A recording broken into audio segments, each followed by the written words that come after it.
Hare Krishna, Srimad Bhagavatam, Canto 4, Chapter 28. Puranjana becomes a woman in the next life. Introduction. In the previous chapter, we saw that Yavana Raja wanted to serve Krishna by introducing Kalakanya everywhere. So King of the Yavanas, as well as Prajvara, Kalakanya and his soldiers began to travel all over the world. In this chapter, the great sage Narada continued the story to King Prachinabarisha. Here's the story in the characters below. King of Yavans, Prajvara, Kalakanya, soldiers, King Puranjana, serpent, citizens in the city. The king of the Yavanas, as well as Prajvara, Kalakanya and his soldiers began to travel all over the world. Once the dangerous soldiers attacked the city of the king's Puranjana, though the city was protected by the old serpent, Kalakanya attacked all the citizens of the city by entering through the city's different gates and troubled all of them. Prajvara set fire to the city, and then the city superintendent of the police, the serpent's limbs were slackened by the Gandharvas and Yavana soldiers. The serpent could not fight back and became weak and cried and left the city due to the fire's severe heat. And just like how a serpent leaves the trees when there is a forest fire. The entire city and citizens were fully endangered by the attack, hence King Puranjana became worried. King Puranjana was severely attacked by Kalakanya and lost his booty and became poor and was forced to leave the city. Characters, qualities in relation to us. King of Yavans, fear, Prajvara, fever, Kalakanya, old age, soldiers, different diseases, city, body of living entities, serpent, vital force, energy, life and air, citizens, limbs of body, and the friend, super soul. The body has 9 gates, 2 eyes, 2 nostrils, 2 ears, mouth, rectum, and genitals. When one is harassed by the invalidity of old age, various diseases manifest at the gates of the body. For example, the eyes become so dim that one requires spectacles, and the ears become too weak to hear directly, and therefore one requires hearing aids. When soldiers' diseases attack the body at the old age along with fever, then we get the fear of death. We become weak, breathing problems, and various health issues in the death. The story continues. He became anxious and he was thoroughly overwhelmed by Kalakanya and observed that all his sons, grandsons, servants, and ministers stopped listening to him, and his wife was also behaving indifferently.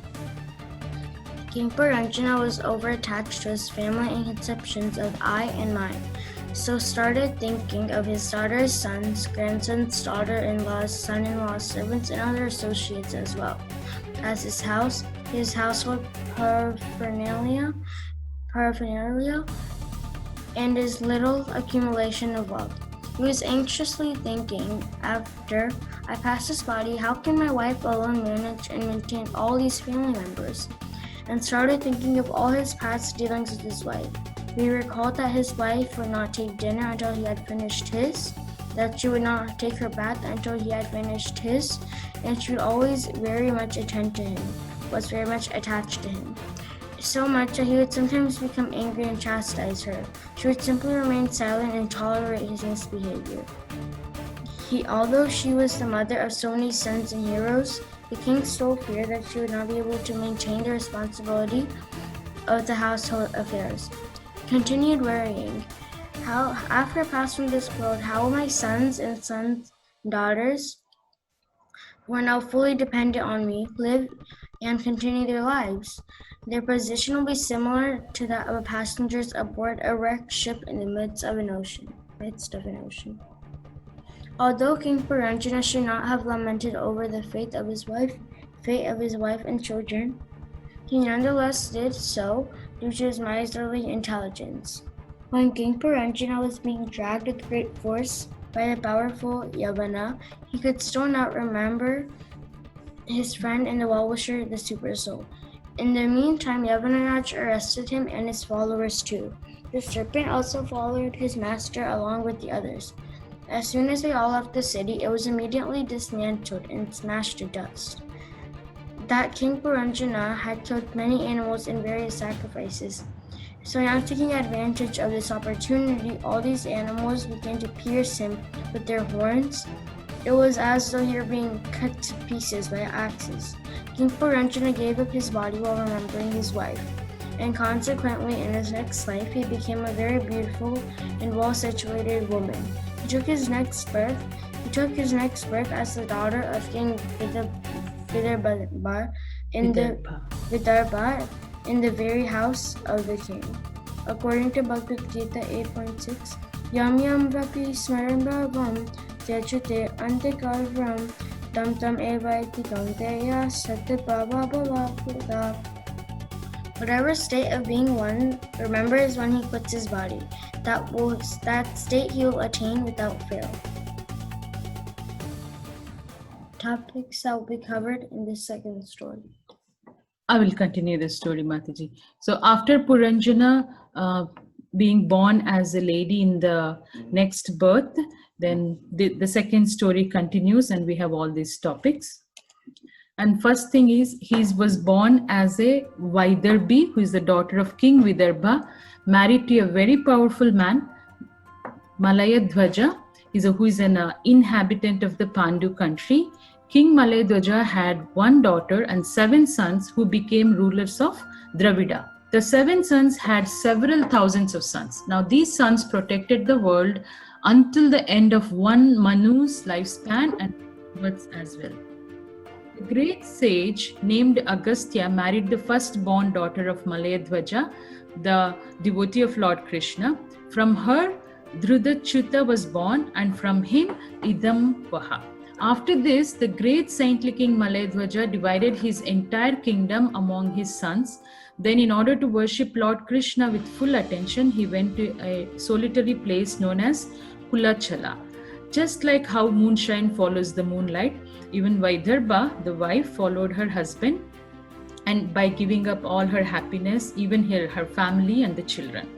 Now, in the province of Kulachala, there were 3 rivers, Chandravasa, Tamraparni, and Vatodaka. Now, King Malayadhwaja used to go to these rivers regularly and take his bath and followed all the austerities, and by living just by eating leaves, flowers, seeds, fruits, and grasses, and just the water. Like this, he underwent severe austerities for many years, and then he became very skinny. But for 100 years, he stayed in one immovable position, and which with full devotion for Krishna, and he remained very fixed in that position.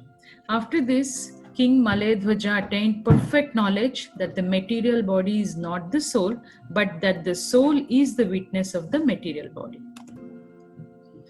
The daughter of King Vaidarbha accepted her husband all in all as the supreme. She gave up all sensual enjoyment and in complete renunciation followed the principles of her husband and engaged in his service. But one day, when she was serving her husband by massaging his legs, she could feel that his feet were no longer warm and which was very cold, and understood that he had already left his body. She felt very sad in great anxiety that she's left alone. Then she began to lament and cried very loudly, and then prepared a blazing fire with firewood and placed the dead body of her husband upon it. When this was finished, she lamented severely and prepared herself to perish in the fire with her husband. Then Narad Muni continued to Prachina Barhi. At the same time, the one Brahmana, who was an old friend of King Puranjana, came to that place and began to pacify the queen with sweet words as below. So here the queen was King Puranjana in the previous birth. At that time, that Brahmana was friend of King Puranjana. And the Brahmana inquired the queen, "Who are you? Whose wife or daughter are you? Who is this man lying here? It appears you are lamenting for this dead body. Don't you recognize me? I'm your eternal friend. You may remember that many times in the past you have consulted me." Then Brahmana, who is none other than Krishna, the super soul, he continues. He tried to remind the queen if she remembered him and recognized him, and also mentioned that he was her intimate friend, but she forgot him and accepted a position as an enjoyer of this material world. Then the Brahmana said, "My dear gentle friend, both you and I are exactly like two swans. We live together in the same heart, which is just like the Manasa lake. Although we've been living together for many thousands of years, we are still far away from our original home." And that person was traveling in different forms throughout this material world.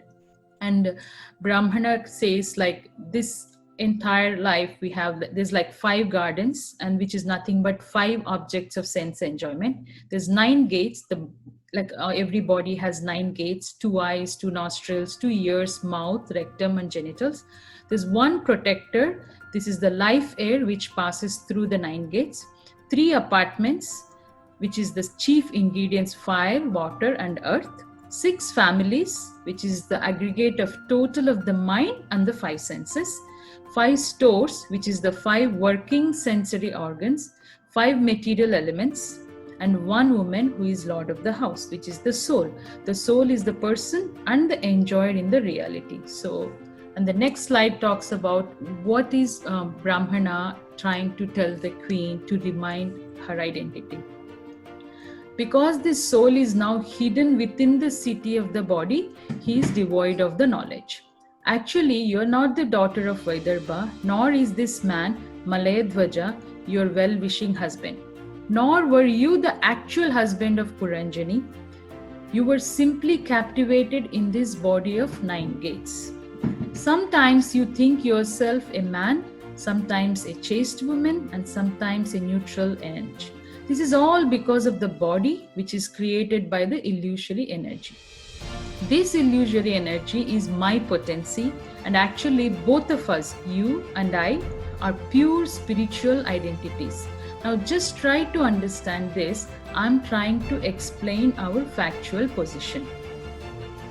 My dear friend, I, the super soul, and you, the individual soul, are not different in quality, for we are both spiritual.